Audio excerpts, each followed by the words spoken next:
محبت کا معاہدہ۔ رات کی 1 بج رہی تھی اور چاروں طرف گہرا سناٹا تھا۔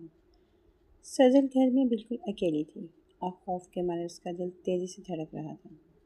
گھر والے 6 لڑکیوں کو کلا چھوڑ کر ایک شادی میں شرکت کے لیے گئے ہوئے تھے۔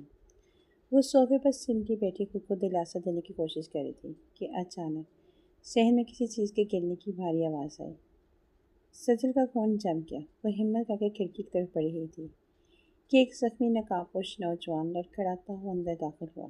اس سے پہلے کہ سجل چلاتی، اس نے جلدی سے سجل کا منہ دبا دیا اور اسے دیوار سے لگا دیا۔ شور مت مچانا لڑکی، میں زخمی ہوں، میری مدد کرو۔ اس نے غصے اور تکلیف کے ملے جلے لہجے میں سرگوشی کی۔ سجل خوفزدہ تو تھی، لیکن اس کا رویہ دیکھ اسے غصہ آ گیا۔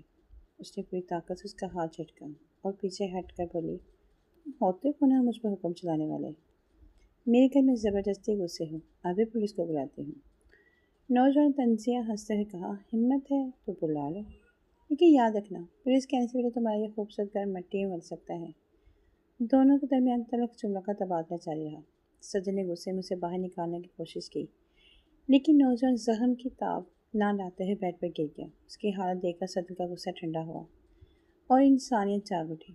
اس نے مجبوراً اس کے زخموں کو صاف کیا، مرہم پٹی کی، اسے کھانا کھلایا۔ اس دوران جب اس کا ہاتھ نوجوان کے چہرے پر لگا تو اس نے محسوس کیا کہ سخت لہجے والے اس شخص کی جلد کتنی نرم ہے۔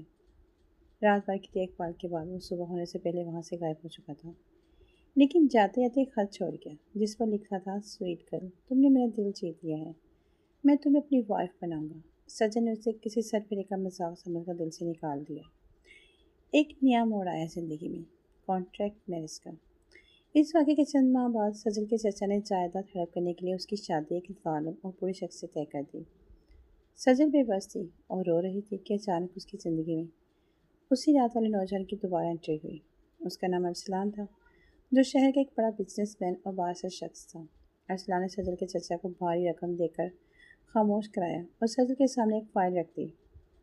یہ کیا ہے؟ سجل نے حیرت اور غصے سے پوچھا۔ یہ 1 سال کی شادی کا معاہدہ ہے، کانٹریکٹ میرج۔ ارسلان نے سنجیدگی سے کہا، میرے دادا کی وصیت ہے کہ جائیداد پانے کے لیے مجھے فوراً شادی کرنی ہوگی۔ تم مجھے اس جال سے نکالو اور میں تمہیں تمہارے لالچی چچا سے آزادی دوں گا۔ 1 سال بعد ہم خاموشی سے الگ ہو جائیں گے۔ سجل نے غصے سے فائل چہرے پر مارنے والے انداز میں ڈیسک پر پٹکی۔ تم نے کیا سمجھ رکھا ہے مجھے؟ میں کوئی بکاؤ مال نہیں ہوں۔ اس دن بھی تم نے بدتمیزی کی تھی اور آج بھی اپنی دولت کی اکڑ دکھا رہے ہو۔ تمہارے پاس کوئی دوسرا راستہ نہیں ہے سجل، ارسلان نے اس کی آنکھوں میں دیکھتے ہوئے کہا، یا تم سے شادی کرو یا اس برے شخص سے شادی کے لیے تیار ہو جاؤ۔ سجل کے پاس کوئی چارہ نہیں تھا۔ اس نے روتے اور لڑتے ہوئے شباہتے پر دستخط کر دیے۔ دونوں کی شادی ہو گئی، لیکن یہ شادی کسی جنگ کے میدان سے کم نہ تھی۔ گھر آتے ہی ارسلان نے واضح کر دیا کہ ہم صرف دنیا کی نظر میں میاں بیوی ہیں۔ میرے کمرے میں، میری زندگی میں دخل ہونے دینے کی ضرورت نہیں ہے۔ مجھے بھی تمہاری شکل دیکھنے کا کوئی شوق نہیں ہے، سجل نے بھی برابر کا جواب دیا۔ تکرار سے محبت تک کا سفر کیسے شروع ہوا؟